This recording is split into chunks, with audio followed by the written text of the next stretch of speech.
다윗을 죽이려고 이렇게 마음을 먹었지만 요나단에 의해서 사울은 설득을 당하죠. 그래서 사울은 다윗을 죽이지 않겠다고 맹세했습니다. 여호와께서 살아계심을 두고 다윗을 죽이지 않겠노라. 다윗이 죽지 아니할 것이다. 근데 그 사울의 맹세는 오래가지 않죠. 사울은 다시금 악령에 사로잡히게 되고 전보다 더 집요하게 다윗을 죽이려고 달려듭니다. 8절부터 10절 말씀입니다. 전쟁이 다시 있으므로 다윗이 나가서 블레셋 사람들과 싸워 그들을 크게 쳐 죽이매 그들이 그 앞에서 도망하니라. 사울이 손에 단창을 가지고 그의 집에 앉았을 때에 여호와께서 부리시는 악령이 사울에게 접하였으므로 다윗이 손으로 수금을 탈 때에 사울이 단창으로 다윗을 벽에 박으려 하였으나 그는 사울의 앞을 피하고 사울의 창은 벽에 박힌지라. 다윗이 그 밤에 도피하매. 어제 본문 7절에 보면 요나단이 사울의 맹세를 듣고 다윗을 사울에게로 데리고 갔다 그랬더니 그가 사울 앞에 전과 같이 있었더라 하고 말씀을 끝맺었죠. 예전처럼 사울 곁에서 어떤 군대 장관의 역할을 감당했던 그런 상황을 설명한 거죠. 그런 중에 오늘 말씀해 보니까 블레셋과의 전쟁이 다시 일어났어요. 그리고 다윗은 이번에도 용감하게 나가서 싸우고 사울에게 승리를 안겨주지요.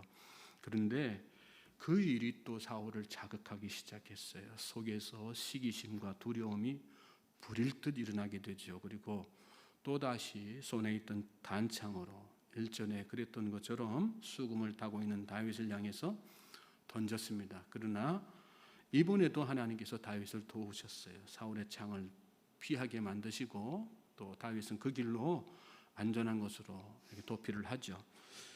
참으로 황당한 일이 아닐 수 없습니다. 다윗이 사울에게 행한 것이 무엇이에요? 선행뿐이지 않습니까? 골리앗을 물리쳐서 불리한 전세를 다 반전시키고 승리하게 만들었어요. 또 그 뒤로도 블레셋과 싸움이 벌어질 때마다 진두에서 군인들을 갖다가 다 이끌면서 승리를 안겨주었단 말씀이에요. 그리고 맡기는 일마다 다 지혜롭게 처리했고 사위로서도 참 성실하게 다윗의 딸 사울의 딸 미갈에게 이렇게 성실하게 잘 대했어요. 그런데도 사울은 계속해서 다윗을 괴롭히고 있는 것입니다. 다윗은 억울한 고난 중에 계속해서 처해 있는 그런 상황이었습니다. 근데 오늘 우리도 세상을 살아가다 보면 이런 일을 당할 수 있습니다. 내가 상대방에게 한 일은 선행뿐인데 선의뿐인데 상대방은 나에게 악행만 저지릅니다. 나는 세상 살면서 그래도 믿음으로 살려고 몸부림치고 애쓰고 하나님께서 기뻐하시는 일만 하려고 그렇게 노력하며 살아왔는데 이유 없는 고난, 환난, 또 어려움들이 끊이지 않고 밀려옵니다. 이해가 안 됩니다. 납득이 안 됩니다. 받아들여지지가 않습니다. 기도하면서 받아들이고 믿음으로 승화시키려고 하지만 잘 안 됩니다. 그래서 감당할 수 없어가지고 힘이 빠지게 되죠. 그럴 때 오늘 우리는 이 말씀을 통해서 도전받아야 됩니다. 특별히 9절 말씀에 있는 여호와께서 부리시는 악령이라는 말을 우리가 깊이 좀 생각해 볼 필요가 있습니다. 여호와께서 부리시는 악령이라는 말은 18장에서도 한번 나왔던 그런 표현이죠. 다만 18장에서는 하나님께서 부리시는 악령이라고 나왔는데 여기서는 여호와께서 부리시는 악령이라고 나왔습니다. 하나님께서 부리시는 악령이라는 말이 악령도 하나님의 주권 아래에서 제한된 영향력을 발휘할 수밖에 없는 한낱 피조물에 속한 그런 존재라는 것을 강조하는 그런 표현이라면 여호와께서 부리시는 악령이라는 말은 이 악령의 역사 가운데 다윗을 향한 하나님의 특별한 섭리가 있다는 것을 강조하는 그런 표현입니다. 여호와란 신실하신 하나님, 구원자이시며 보호자 되시는 하나님을 강조하는 이름이거든요. 즉 다윗이 당하는 고통은 다윗을 향한 하나님의 섭리 가운데 하나님의 크신 계획 아래에서 이루어진 일이란 말씀입니다. 그 섭리가 뭘까요? 다윗을 온전한 왕, 하나님의 보시기에 합당한 왕으로 세우시기 위한 그런 섭리고 계획인 것이죠.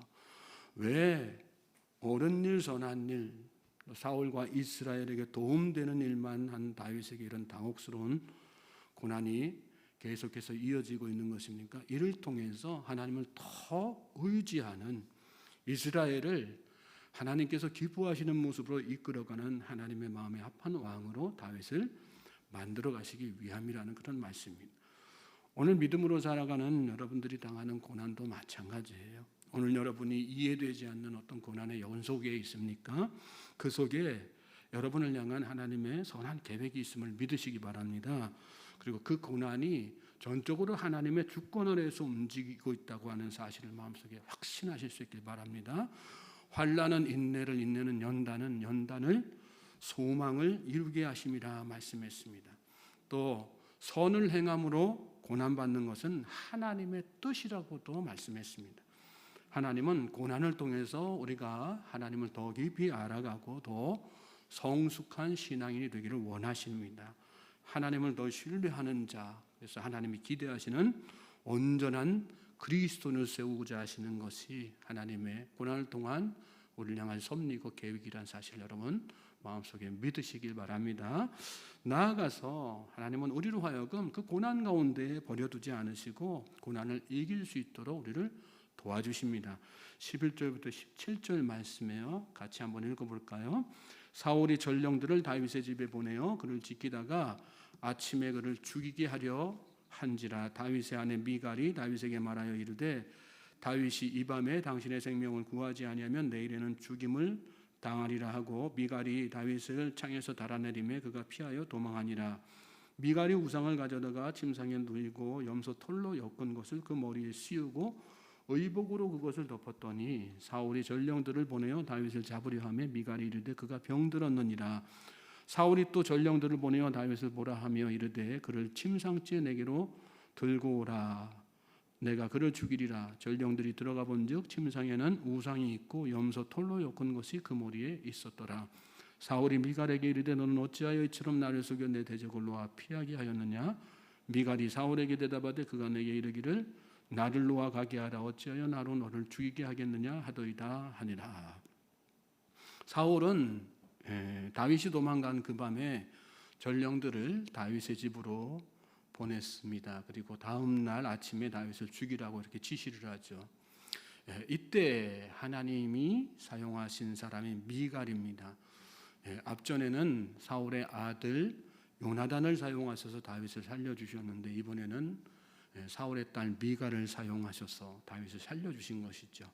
미갈은 우상을 가져다가 다윗이 잠든 것처럼 꾸몄어요. 그리고 창문으로 다윗을 달아내려 도망가게 합니다. 이때 보면 참 미갈이 참 지혜롭고 기지가 있는 뛰어난 그런 여인으로 보입니다. 여호수아 때 기생 라합이 이스라엘 정탐꾼을 살린 장면이 오버랩되는 그런 모습이죠.